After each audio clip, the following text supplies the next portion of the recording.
You know, it was stressful going into the morning session because Oklahoma had 9 in the Conci semis, which could score a lot of points.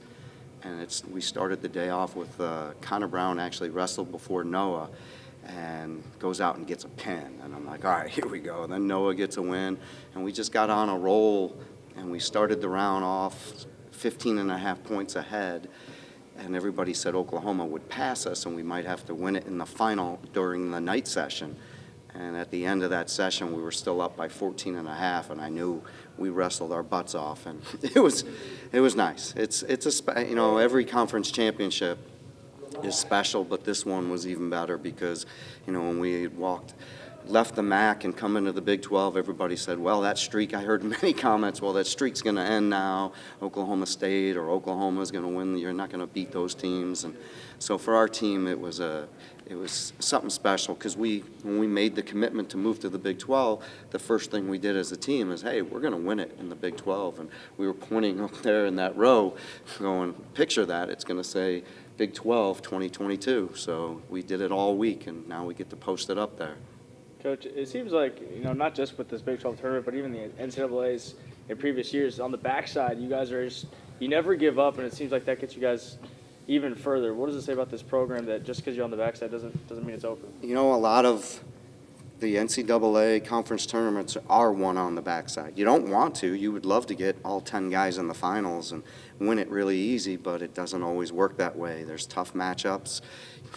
There were some guys that got upset. The Elam brothers got upset, but they came back, take third place. And then we had guys really stepping up like Hart and Mako and Kent, who 2 of them were 6 seeds and the other one was a 4 or 5 seed.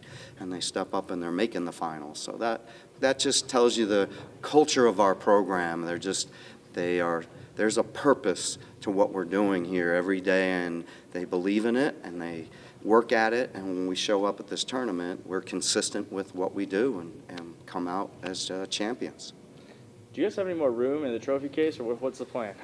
We might need to expand it. I might have to talk to Desiree about that, you know, but that's a good problem to have, that we are filling up the trophy case. But this one's really, really heavy. I was trying to lug it around, made my son lug it around because it's too heavy for this old guy to carry. Did it feel like just old times again in the Big 12, or do you have that fresh feeling going into it? It was definitely different than when I left the Big 12, because when I had left, we were down to 4 teams, and with all the affiliates, it was the 12 teams, and having it in the big arena there in Tulsa and the crowd, the atmosphere was great. It's definitely going to give us a good preparation for NCAAs, the way they ran the finals with the carpets going out, the red and green carpets like they do at NCAAs. The mat was up on a stage like NCAAs. Just the atmosphere overall was a well-run tournament and the intensity of it in every match. Every match you're watching, not even just our matches, I'm watching, there's overtimes, there's last-second takedowns. It was good. It was a really hard-fought tournament. The way, and you kind of alluded to this a little bit a minute ago, but the way that you all were able to win the team title with only one individual champion, does this set you up pretty well to compete for a top 5 spot and maybe the top spot at Nationals? Definitely. I mean, everybody goes into the next tournament. It doesn't matter what your record is. You got to step on the mat and compete. And I like the way our guys step out there and compete. I was thinking about in the first period, how many first period takedowns we were getting, and our team just keeps getting better every week. We haven't had our best showing yet, and I have never walked away from a duel or a tournament yet where I've been said that was our best performance yet. And I'm hoping I plan on it being in Detroit, that these guys are prepared for it, just keep getting better, and we'll work on it in practice today, but they're going to, they show up and have their best performance, this team can be anywhere. They can be at the top. At the same time, I know you don't want to put too much pressure on it, but it's been a while since Mizzou had a national champion, and do you feel like this is the year that you've got a good chance at that? Definitely.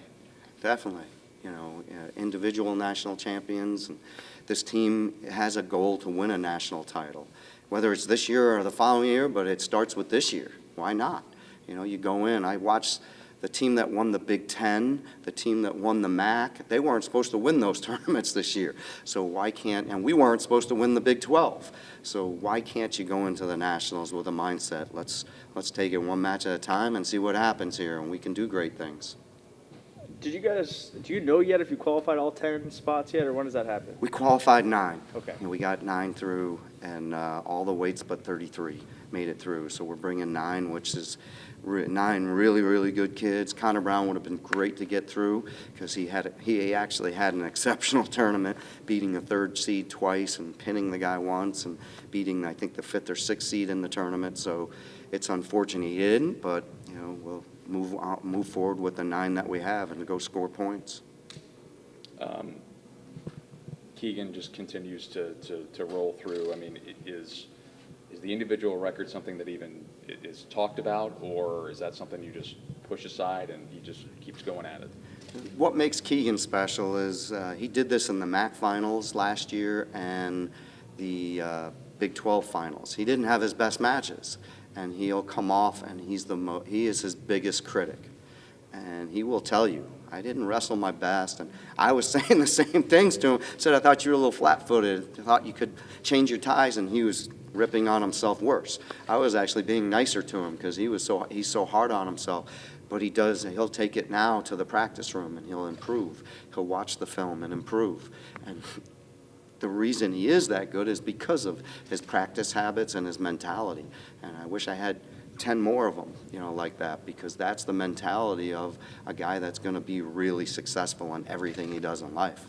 Not asking for a comparison, but does he remind you of anybody up here? He reminds me of Keegan O'Toole. He's a bad dude.